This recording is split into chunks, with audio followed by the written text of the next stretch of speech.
There's a horrendous breakdown in security here that took place. That should just have never happened, to have somebody be able to have access to a roof and be able to fire directly on someone. What happened? Why did they not prevent something like that from happening? It raises serious questions about the level of security. You're listening to One Decision, the podcast that looks at the choices that shape our lives. I'm your host, correspondent Christina Ruffini, and we're here with former MI6 Chief Sir Richard Dearlove and former CIA Director and Secretary of Defense Leon Panetta. So, gentlemen, obviously, I want to ask you where you were when this shooting happened at the Trump rally and what your initial thoughts were. And I am kind of curious because I'm more familiar, and I think we're all a little bit more familiar with the Secret Service FBI side of this. But what do the intelligence agencies, what do the departments of defense do when something like this happens to a high-profile American political individual? Well, there's no way I could experience what happened with the attempted assassination of former President Trump and not have it fit into my over 50 years of public life, which has covered increasing political violence throughout that period, going back to the assassination of John Kennedy, Martin Luther King, and then followed by attempted assassinations of President Reagan, President Ford, right up to the present with what happened to Paul Pelosi, Nancy Pelosi's husband, and also what happened to Steve Scalise and the attempted threat on him as well. So we clearly live at a time of increasing political violence in the United States. And it's been heightened by, obviously, the rhetoric of the campaign. The personal attacks on both sides have really made political violence something that, certainly with January 6th, it's pretty clear that this country is living at a very fragile time for our democracy. And to have what happened to Donald Trump, where a shooter can climb on a roof at the event with a weapon and be allowed to shoot at the former president. I mean, for me as a former chief of staff to the president, there's a horrendous breakdown in security here that took place. That should just have never happened, to have somebody be able to have access to a roof and be able to fire directly on someone. What happened? Why did they not prevent something like that from happening? It raises serious questions about the level of security. And I know that'll all be investigated. But beyond the investigation of what happened, I think it also raises questions about where we're going as a country and whether or not this will only increase greater political violence as we move towards the election, or whether both candidates, Donald Trump and Joe Biden, whether they decide that it really is important to try to get this country to reject that kind of violence and be more unified in our approach to dealing with politics. I would like to believe that that path is still possible in this country, but considering the history we've just been through and what we've seen happen, I'm afraid we're headed in the wrong direction, not the right direction. I've covered dozens, possibly hundreds of these political rallies, and it was shocking to me that there was an empty rooftop within line of sight of the candidate, because I was doing BBC coverage as this was happening.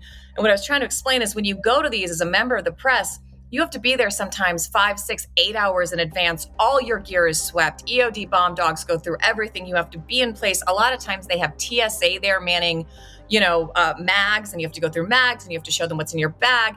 And, the fact that there was an empty roof within line of sight was shocking to me, because I'm so used to looking around a rally and seeing guys in green pajamas with big scary guns anywhere you could potentially take that shot. So what struck me is that when the Secret Service sent out the statement, it said the building was outside the venue, but it didn't say that it was outside the perimeter, right? It seems like it was within the security perimeter. And to your point, I think that's going to be investigated. Sir Richard, I'm wondering what the view on all this is from abroad. Secretary Panetta and I spent a week at NATO talking to European leaders who are already pretty nervous about the state of politics in the US. I don't feel like this is going to help that at all. No, I don't think it is. I have to say, I was maybe taking a European/British view, shocked but not surprised I mean, the problem, when you look at the United States, where I spend a lot of time, you have this ubiquity of gun culture, and you have this security problem, which presents itself in different formats politically and socially in the most devastating way, the mass shootings and incidents that occur. And unfortunately, if you look, as Leon has already said, the presidential record over the last 50, 60 years, there have been a series of more serious incidents and threats. And of course, you've had 3 presidential assassinations in Lincoln, Garfield, I think, and Kennedy. I mean, it's interesting to compare it with the UK because we don't have this gun culture, but I'm not saying we don't have a threat of violence towards politicians. Maybe not to the same degree, but there is huge concern in the UK at the moment about the safety of MPs because there have been attacks. In the last parliament, 2 MPs, I think, were actually killed, not by gunshot, but this were, assault with knives or that type of thing. And I mean, in the UK, attacks on the government have actually been terrorist attacks, the 2 famous ones being the Brighton bombing of the hotel in which the Conservative Party leadership was assembled, which of course was massively damaging and injured various Conservative politicians and their families. And then, of course, there was the famous incident where the IRA tried to fire a homemade mortar to hit Downing Street and got pretty close to being successful. So I'm not saying that, we are spared the threat of violence. It's of a different nature, a different type. But I think, you can make a distinction between what's happening. I don't think our politics at the moment are so polarized. We've just had a general election. Actually, what was quite striking about the general election was the civility of the leadership of both parties to each other, the smoothness of the handover of power. And although, I wasn't too happy with the result of the election, I was quite proud of my country to see that it could conduct an election in such a dignified and successful manner. So, there are many, many facets to this. I mean, I was sitting in the airport waiting to fly to Boston when this occurred, and, I think we were all thoroughly shaken. And then these extraordinary photographs that were produced where you could actually see the bullet, passing close to Trump's head. And of course, he came within millimeters of death. If I can make a personal comment, his ears don't exactly stick out from the side of his head. It's pretty extraordinary what happened to him. I mean, I'm just sort of gasping, my God, it could have been so much worse. Millimeters are the difference in history in that day. It's particularly disturbing because of what we found out that the intelligence community provided information to the Secret Service that there's a heightened threat from Iran, an assassination threat from Iran on former President Trump as well as others.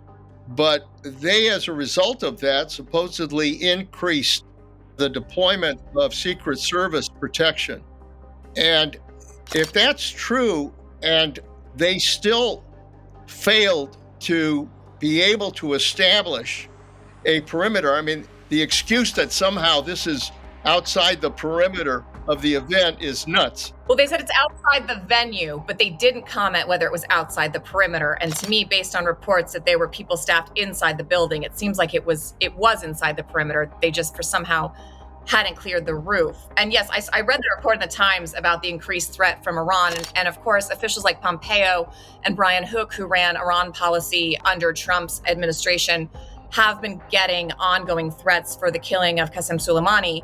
But I have heard from sources within the Secret Service that Trump had been assigned a CAT team, which are those, guys in all black with the extra big guns, only 2 or 3 days ago. And I'm wondering if that's what is being referred to there, not necessarily more of a bigger presence, but these specialist CAT team guys who wouldn't necessarily have been the ones clearing the roof. I wonder what your takes are on that. Speaking from my own experience, our purpose in protecting the president was to make sure that there was a secure bubble around the president and that it included every area from which a possible assassin could strike.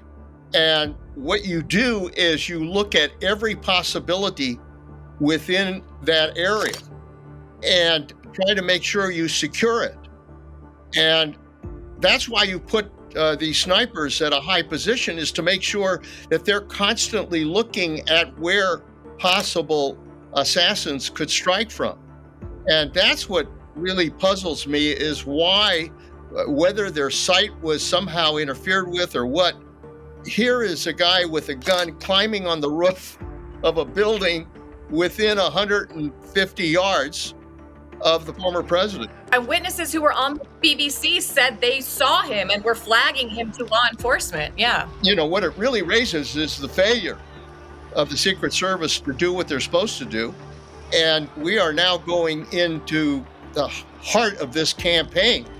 And there's going to be a number of events, a number of rallies, a number of political events of one kind or another.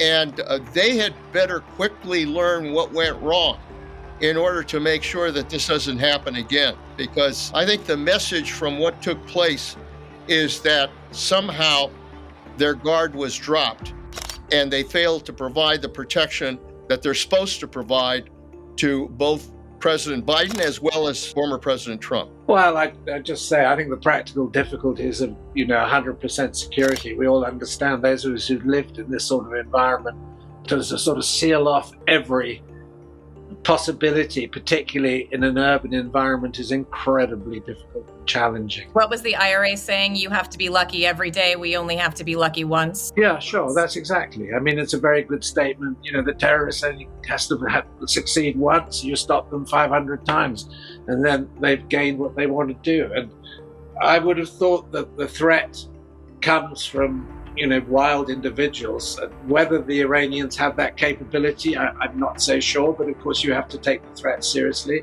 And Trump did pull off that extraordinary assassination of Qasem Soleimani, which actually many of us felt was a justified decision given the trouble internationally that Qasem Soleimani had extended in fighting these extended arm's length wars on behalf of Iran, and he was clearly the in-house expert for that. But the Iranians are peculiar. I mean, they recently sanctioned me. God knows why. Isn't that a bit of a badge of honor? For a while around DC, people were wearing literal badges that said sanctioned by Iran or Russia. Yeah. I mean, Leon will understand this. When you get hacked by the Russians, years after your retirement, and then sanctioned by the Iranians, you must be saying some of the right things to the right people. Well, I think Republicans and the rest of the country will likely find out what he's about here in the next few months to come. Thank you, gentlemen, both very much. And I'm sure there'll be a lot more news we'll go over in the weeks to come on our own. Thank you both. Thank you. Thank you, Christina.